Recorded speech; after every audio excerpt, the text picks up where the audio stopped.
Bismillahirrahmanirrahim. Rabbi Zidni Ilma. Assalamu alaikum viewers. Hope you are all fine. Today I am talking about some literary topic and some literary personality.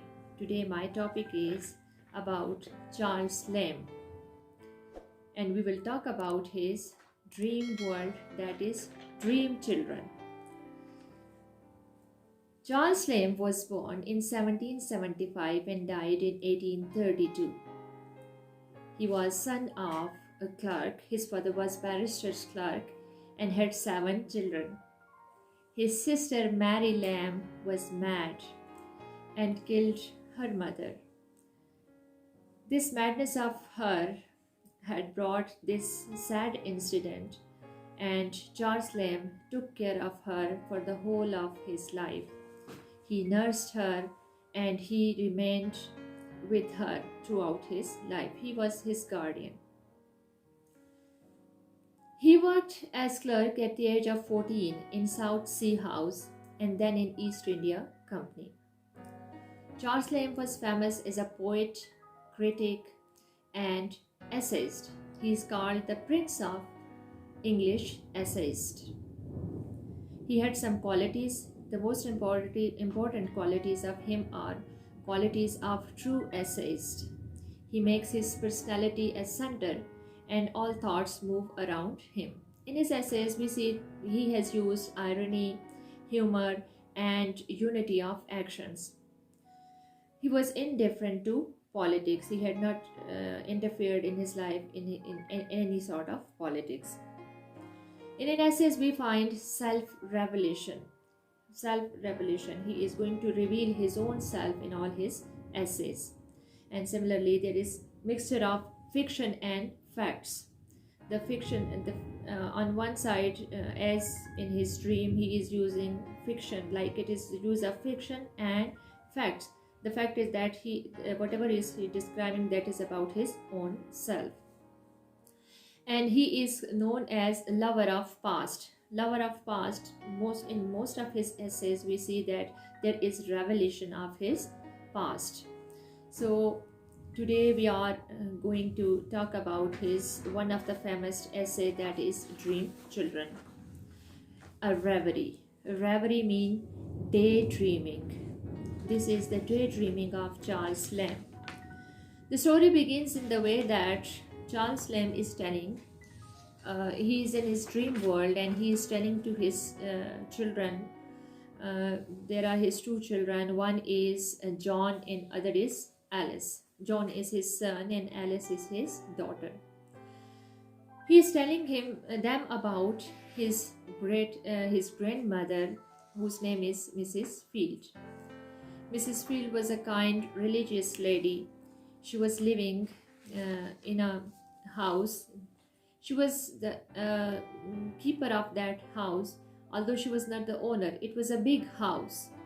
Now, Charles Lamb is telling this story to his children, and he says that the house in which his grandmother was living, that was 100 times bigger than their house in which they are living now.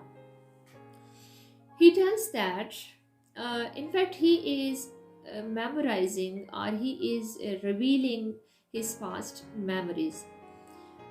His grandmother, as she was living in the house, that was the house of a rich person, and the owner of that house, he was not living in this house. He was living somewhere else. This house, that was now the property of this lady, Mrs. Field.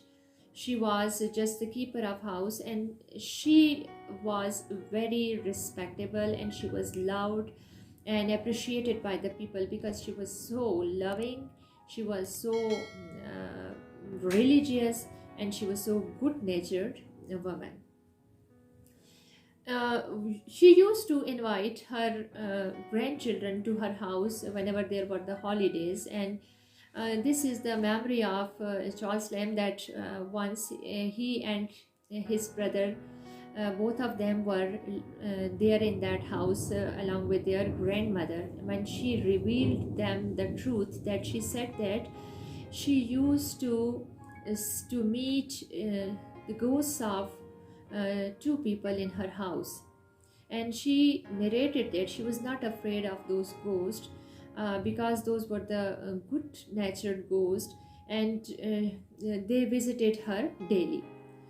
And Charles Lamb, who was afraid of the ghost, he never slept with his grandmother, and he used to sleep with the maid in her room because he was afraid of ghost. While his brother, he who was very much brave, and he was a bit different to Charles Lamb.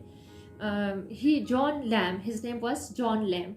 John Lamb was a different to Charles Lamb. He was very brave, he was a good horse rider, he was very humble, he was very kind, and he was very brave. That's why he was loved by his grandmother.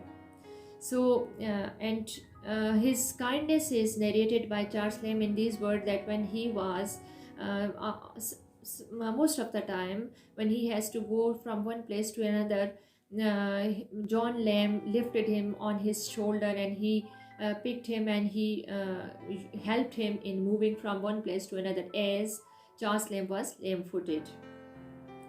So he was narrating that these things he was telling to his children, and then he was sad for the death of his brother, and he told that how his brother was dead.